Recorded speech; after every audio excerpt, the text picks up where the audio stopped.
मी कंटाळलोय. मी 2-3 दिवसात एक क्लिप टाकणार आहे आणि थांबून घेणार आहे. हे शब्द आहे इंदुरीकर महाराजांचे. एरवी कीर्तनातल्या विनोदी भाषेमुळे चर्चेत असणारे इंदुरीकर महाराज लेकीच्या साखरपुड्याच्या समारंभापासून पुन्हा एकदा चर्चेत आलेत. मोठ्या थाटामाटात केलेल्या लेकीच्या साखरपुड्याचे फोटो व्हिडिओ समोर आले आणि त्यावर प्रतिक्रिया यायला लागल्या. इंदुरीकर महाराज आपल्या कीर्तनातून साध्या पद्धतीनं न कमी खर्चात लग्न करण्याचा सल्ला देतात, पण आपल्या लेकीच्या साखरपुड्यात मात्र त्यांनी मोठा खर्च केला असं म्हणत अनेकांनी त्यांच्यावर नाराजी व्यक्त केली. यावरच आता इंदुरीकर महाराजांनी प्रतिक्रिया दिल्याचं कळतंय. इंदुरीकर महाराजांनी नाराज होत आपण कीर्तन सोडणार असल्याची भावनासुद्धा व्यक्त केल्याचं म्हटलं जात आहे. इंदुरीकर महाराज कीर्तन सोडणार असल्याची चर्चा का होतीये आणि ते नेमकं काय म्हणालेत हेच या व्हिडिओच्या माध्यमातून जाणून घेऊयात. हरिभक्तपरायण इंदुरीकर महाराज यांची लेक ज्ञानेश्वरी देशमुख आणि साहिल चिलाफ यांचा काही दिवसांपूर्वी साखरपुडा पार पडला. साहिल चिलाफ हे बांधकाम व्यावसायिक असून मूळ पुण्यातील जुन्नरचे ते रहिवासी आहेत.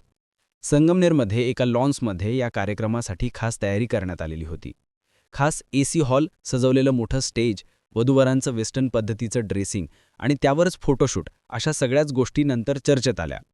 दुसरीकडे इंदुरीकर महाराजांच्या लेकीनं फुलांनी सजवलेल्या गाडीच्या सनरूफमधून बाहेर येत डोळ्यावर गॉगल लावून खास फोटोशूटही केलं होतं. इंदुरीकरांच्या लेकीच्या गाडीच्या मागे आणि पुढे गाड्यांचा ताफा पाहायला मिळाला होता. यावरूनच वारकरी संप्रदायातून आणि समाज माध्यमांवरून अनेकांनी नाराजी व्यक्त केली होती. लग्न साधी केली तरी मुलं होतात असं म्हणणाऱ्या इंदुरीकर महाराजांनी मुलीच्या साखरपुड्यात मात्र लाखोंची उधळपट्टी केली अशा प्रतिक्रिया वाचायला मिळत होत्या. या सगळ्या गोष्टीनंतर इंदुरीकर महाराजांनी व्यथित होत आपल्या भावना व्यक्त केल्याचं पाहायला मिळतंय. माझ्यावर टीका करा पण माझ्या मुलामुलींवर का बोलता असा सवालसुद्धा इंदुरीकर महाराजांनी केलाय. इंदुरीकर महाराज नेमकं काय म्हणालेत पाहूयात. आम्ही किती कष्ट केली लोक याचा विचार करत नाही. आम्ही आमचा संसार कष्टातून उभा केला याचाही लोक विचार करत नाहीत. आमची पोरं लहान असताना 8-8 दिवस माझी त्यांची गाठ नव्हती. आता लोक इतके खाली गेलेत की माझ्या मुलीच्या अंगात कपडे कसे आहेत यावरून लोकांच्या कमेंट्स आहेत. याच्यापेक्षा वाईट काय असेल. आता 4 दिवसांपासून माझ्या मुलीच्या अंगावरील कपड्यांवर लोकांनी बातम्या तयार केल्यात. पण तिच्या बापाला म्हणजे मलाच तुम्ही काहीही बोला, माझा पिंड गेलाय. माझ्या मुलाचा आणि मुलीचा यात काय दोष आहे. पण या कॅमेऱ्यावाल्यांनी 8 दिवसात माझं जगणं मुश्किल करून टाकलंय. मला एक सांगा, मुलगी तुम्हालाही आहे. तुमच्या मुलीच्या कपड्यांवर एखाद्याने कमेंट केली तर तुम्हाला काय वाटेल असा सवाल इंदुरीकर महाराजांनी केलाय. इंदुरीकर महाराज पुढे म्हणतायत की मुलीच्या साखरपुड्यात कपडे नवरदेवाकडचे घेतात की मुलीकडचे घेतात. मग हे कपडे त्यांनी आणले असतील की मी घेतले असतील. मी जवळपास 2-3 दिवसात एक क्लिप टाकणार आहे आणि थांबून घेणार आहे. बस झाली आता. 31 वर्ष लोकांच्या शिव्या खाऊन आयुष्यात सगळं चांगलं केलंय. आयुष्यात चांगलं केलं पण त्याचं हे फळ. माझ्यापर्यंत ठीक होतं, माझ्या घरादारापर्यंत जायला नको होतं. कारण आजही मी समर्थ आहे उत्तर द्यायला. मला अजून 2 वर्ष आयुष्य आहे. मी अजून आहे.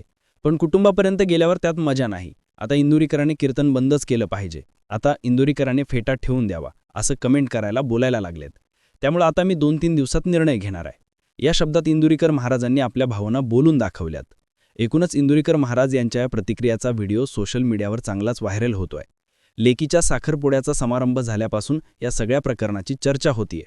दुसरीकडे इंदुरीकर महाराजांनी आज कार्यक्रमात सत्कार समारंभ टाळला होता. शेतकऱ्यांसाठी 1,01,000 रुपये दान केलं होतं. आपण कार्यक्रम मोठा करतोय याचं स्पष्टीकरण सुद्धा इंदुरीकरांनी स्टेजवरच दिलं होतं.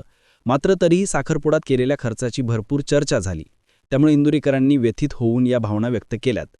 सिन्नरच्या नायगावमधल्या कीर्तनातला हा त्यांचा व्हिडिओ असल्याची माहिती आहे. मात्र आता या सगळ्या गोष्टीनंतर इंदुरीकर महाराज स्वतः अधिकृतरित्या काय भूमिका मांडणार आहेत हे पाहणं महत्त्वाचं असणार आहे. तुम्हाला या सगळ्या गोष्टींबद्दल नेमकं काय वाटतंय ते कमेंट करायला विसरू नका आणि पाहत रहा आजचा आवाज.